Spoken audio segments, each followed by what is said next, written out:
37 gradi e mezzo, cari amici telespettatori, oggi incontra la portavoce del movimento Pastori Sardi. Ormai è notissima la protesta che questo gruppo di allevatori sta portando avanti da diverso tempo, cerca di farsi ascoltare dal palazzo, dalle istituzioni, cerca soprattutto di far capire anche alle persone che subiscono in qualche maniera il disagio di un blocco stradale o di un blocco di una stazione ferroviaria e anche di un aeroporto come è accaduto, far capire che le loro rivendicazioni sono giuste, sono sacrosante, perché da troppo tempo questo comparto langue, vive un problema che fino adesso, fino a questo momento almeno, ha ricevuto soltanto delle promesse, ma risposte concrete fino adesso non ce ne sono state. Ecco, sono con Maria Barca, tra l'altro, che è una figlia di un pastore, che è laureata, è una giovane collega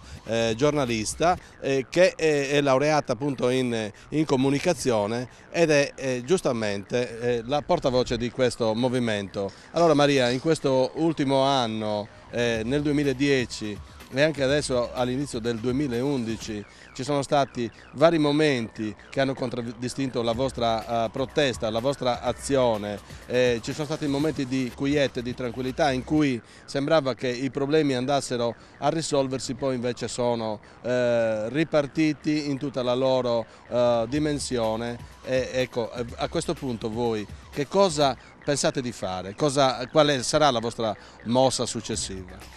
Beh, come ha accennato lei, sicuramente sono stati dei mesi abbastanza impegnativi e mesi che ci hanno visto protagonisti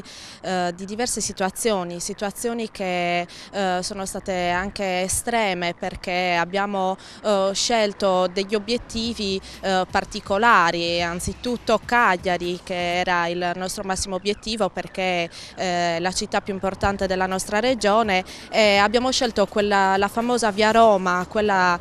che ospita il palazzo della Regione Sardegna, e che era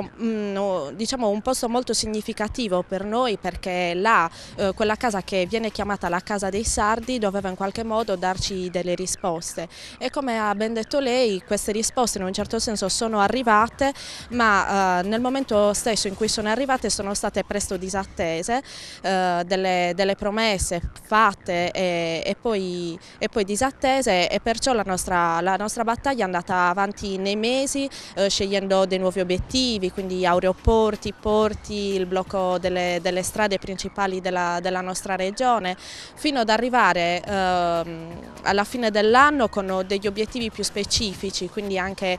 degli obiettivi oltremare. Noi il 27 dicembre siamo partiti dalla... Ne parliamo nel dettaglio, perché sì. Questo è un aspetto che merita sicuramente di essere approfondito. Non ti ho voluto interrompere nella maniera più assoluta, Maria, però siccome è ancora diciamo, vivo il ricordo di quello che è successo appena il movimento, appena il gruppo del movimento è sceso dalla nave nel porto di Civitavecchia, e sappiamo benissimo quello che è successo. Ecco, ma a me preme, penso anche a voi cari telespettatori, capire un po' più che cosa ha mosso, che cosa ha animato questa protesta, perché c'è qualcuno che ha parlato anche di guerra tra poveri, perché qualcuno che ha detto anche che vi state mettendo uno contro l'altro, perché la vostra attività ha dei sindacati, quelli noti istituzionali, Confagricoltura, Confagri e quanti altri ce ne sono. Ecco, perché a un certo punto Felice Floris, che ricordiamolo è l'anima di questo movimento, decide che questi soggetti istituzionalmente riconosciuti non riuscivano più a rappresentarvi. Il movimento Pastori nasce proprio per questo: i pastori si riuniscono perché non si sentono più rappresentati da chi in realtà li dovrebbe rappresentare, non si sentono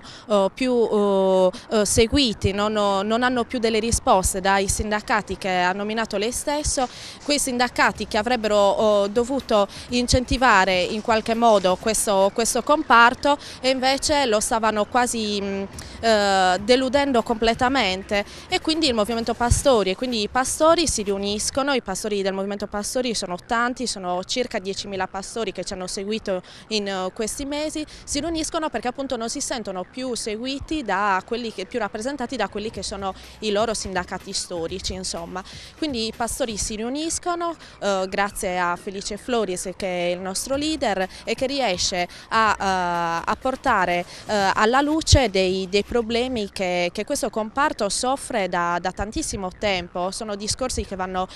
avanti da anni, ma che nessuno è stato in grado, non dico di risolvere, ma neanche di portare all'attenzione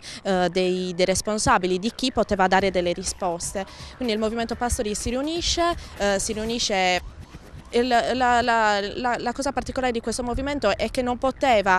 in altro modo portare alla luce i suoi problemi e quindi lo fa anche in maniera eclatante, come abbiamo detto poco fa, con i blocchi stradali oppure con i blocchi degli aeroporti, e quindi coinvolgendo anche i comuni cittadini ai quali abbiamo sempre chiesto scusa anticipatamente, perché comunque creavamo dei disagi, un disagio che serviva perché i giornali regionali e nazionali ma anche internazionali parlassero di noi. È vero, purtroppo ormai è una consuetudine tipica, direi, del nostro paese. Per far sentire la propria voce occorre protestare e protestare in una maniera incisiva, in modo tale da svegliare in qualche maniera non solo la coscienza di chi avrebbe dovuto prevenire queste forme di protesta, ma far capire anche alla gente che c'è tutta la legittimità di un comparto che che rischia di morire. Felice Floris l'ha detto diverse volte. In questo modo, così come sta andando avanti il mondo agropastorale, le aziende collassate da debiti, con costi di produzione altissimi e con riscontri della vendita dei prodotti irrisori, veramente, rispetto tra l'altro ad altre regioni. Adesso Maria ce lo spiegherà forse meglio nel dettaglio, rispetto ad altre regioni dove le istituzioni intervengono anche con dei sostegni ben mirati. Qui in Sardegna fino a questo momento almeno sembrerebbe che ciò non avvenga. Ecco, io ricordo, Maria, che era stato stilato un documento, se non erro, in 10 punti, che era la vostra piattaforma di rivendicazioni. Questi 10 punti sono stati recepiti in qualche maniera?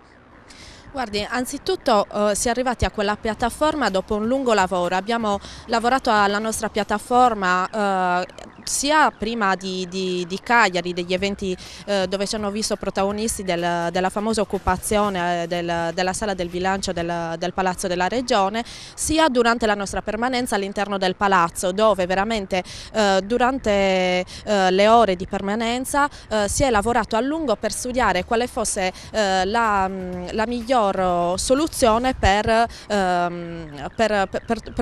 trovare fine alla nostra protesta. Quindi la nostra piattaforma era fatta di punti fondamentali, quindi non solo la solita richiesta di un aiuto, quindi non il solito assistenzialismo, ma una serie di punti che veramente volevano ridare dignità a questo comparto, perché questo abbiamo sempre chiesto, dignità per i nostri pastori.